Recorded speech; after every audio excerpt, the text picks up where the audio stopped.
Years last video continuation అండి. ఇది DSC school assistant గణిత శాస్త్రం తెలుగు అకాడమీ బుక్లో కంటెంట్లో ఉన్నాము. త్రికోణమితిలో కొన్ని ఫార్ములాస్ చెప్పుకుంటున్నాం అండి. దాంట్లో ఇంతవరకు చెప్పుకున్నాము. నెక్స్ట్ సైన్ ఏఎక్స్ గురించి చెప్పుకోవాలి. సైన్ ఏఎక్స్ నిర్దిష్ట ఆవర్తనము 2π/det అండి. ఇక్కడ సైన్ కాస్ ఏఎక్స్ నిర్దిష్ట ఆవర్తనము 2π/det.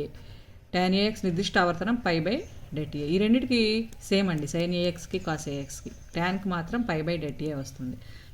నెక్స్ట్ ఫార్ములాస్ ఇంపార్టెంట్ అండి. ఇక్కడ నుంచి వచ్చే చాలా వరకు సమ్స్ వస్తుంటాయండి. Sine of a + b = sin a cos b + cos a sin b. Sine of a - b = sin a cos b - cos a sin b. cos a + b = cos a cos b + sin a sin b. cos a - b = cos a cos b + sin a sin b. ఇక్కడ mistake పడిందండి. cos a + b means cos a cos b - sin a sin b ఉండాలి. Next tan of a + b = tan a + tan b / 1 - tan a tan b. tan of a - b = tan a - tan b / 1 + tan a tan b. cos of a + b = cot a cot b - 1 / cot b + cot a. cot of a - b = cot a cot b + 1 / cot b - cot a. sin of a + b into sin of a - b = sin square a - sin square b. a² - b² లాగా గుర్తుపెట్టుకోవచ్చు. కాబట్టి cos square b - cos square a. cos అయితే reverse వస్తుందండి. cos of a + b = cos of a + b into cos of a - b. cos square a - sin square b వస్తుందండి. ఇక్కడ రెండు కాసులు రాలేదు.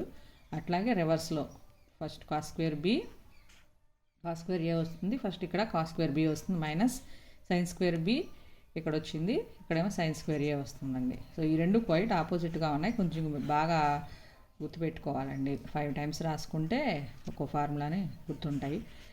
a sin x + b cos x + cకు r మీద గరిష్ట కనిష్ట విలువలు వరుసగా c + √a² + b², c - √a² + b².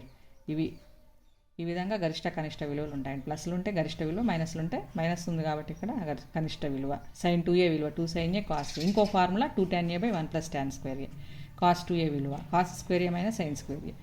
ఇంకో ఫార్ములా 2 cos square a - 1. అంటే ఇక్కడ 1 - cos square a రాసుకుంటే అప్పుడు cos square a + cos square a 2 cos square a అవుతుంది. -1 కూడా వస్తుందండి.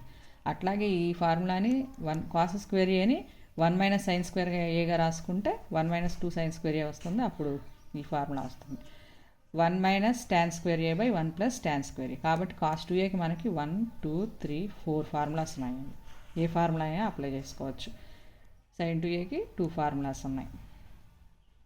ఈ విధంగా బాగా చదువుకొని గుర్తుపెట్టుకుని సమ్స్ చేసుకోవచ్చు అండి.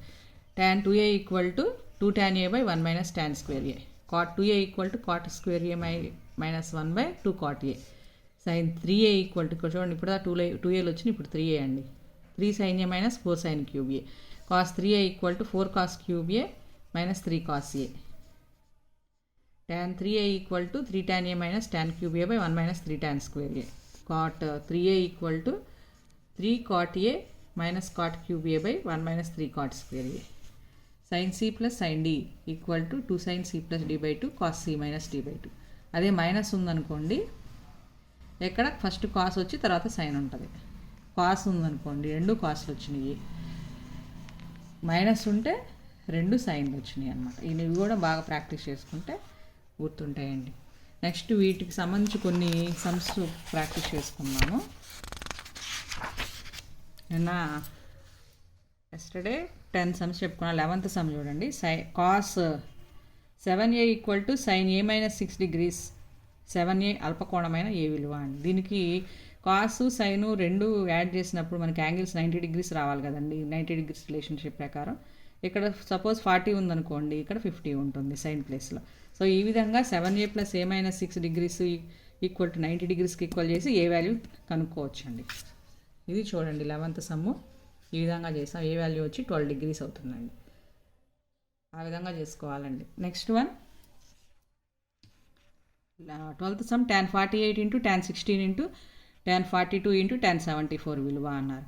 ఇక్కడ 2 ట్యాన్ని కాట్లుగా మార్చేసుకుంటే అప్పుడు అన్నీ క్యాన్సిల్ అయిపోయి 1 మిగులుతుందండి. ఇలాంటి సమ్ దాదాపుగా 1 ఉంటుందండి ఆన్సర్. ఇప్పుడు 48కి ఎంత యాడ్ చేస్తే 90 వస్తుందో చూసుకుని దాన్ని కాట్గా మార్చేసుకోవడం. 48 + 42 90 కాబట్టి దీన్ని tan ఆఫ్ 90 - 48గా రాసుకొని అట్లాగే 16 ఉంచేసి ఇక్కడ tan ఆఫ్ దీన్ని 90 - 16గా రాసుకుందాం 74ని. అప్పుడు ఇది cot 16 అయింది, ఇదేమో cot 48 అవుతుంది. అప్పుడు చూడండి ఇంకా ఆ వాల్యూస్ అన్నీ క్యాన్సిల్ అయిపోతాయి. tan cot వస్తే రెండు 1/tan 48 కదండి cot అంటే, అందుకని tan క్యాన్సిల్ అయిపోతుంది. ఇది కూడా 1/tan 16 కాబట్టి tan క్యాన్సిల్ అయిపోయి 1 మిగులుతుంది. దాదాపు ఈ సమ్స్ అన్ని 1 ఉంటుందండి answer. Next sin square 15 + sin square 75 / cos square 36 + cos square 54. దీన్ని cos స్క్వేర్ 90 - 15 అదే sin స్క్వేర్ 90 - 15గా రాసుకుంటే cos స్క్వేర్ 15 వస్తుంది. sin స్క్వేర్ + cos స్క్వేర్ అంటే 1. కింద కూడా అంతే, cos స్క్వేర్ని కానీ ఈ cos స్క్వేర్ని కానీ ఏదో దాన్ని sin స్క్వేర్ రూపంలో మార్చుకొని చేయడమే. రెండు క్యాన్సిల్ అయిపోయి 1 వస్తుందండి మనకు ఆన్సర్. 13th సమ్ ఈ విధంగా చేయొచ్చు. Next one 14th some. √1 + cos θ / 1 - cos θ. దీని డినామినేటర్ని రేషనలైజ్ చేయాలండి. 1 - cos θ ఉంది కదా, 1 - cos θ ఉంటే 1 + cos θ పైన కింద వేసుకొని రేషనలైజ్ చేస్తాం. ఇక్కడ అకర్ణీయం చేస్తాం. అప్పుడు a + b × a + b a + b whole square వస్తుంది. a - b × a + b a² - b² formula ప్రకారం చేసుకుంటామండి. ఈ విధంగా మనకి cosecant θ + cot θ వస్తుంది answer. Next 15th some. 15th some కూడా 1 - sin a / 1 + sin a. ఇది కూడా సేమ్ ఆ విధంగానే చేసుకుంటే secant a - tan a వస్తుందండి. హారాన్ని అకర్ణీయం చేయాలి. ప్లస్ ఉంటే మైనస్ పెట్టి 2 డివైడ్ చేస్తే దాని వాల్యూ మారదు కదండి, అది ఆ విధంగా చేసుకుంటే secant a - tan a వస్తుందండి. Thank you.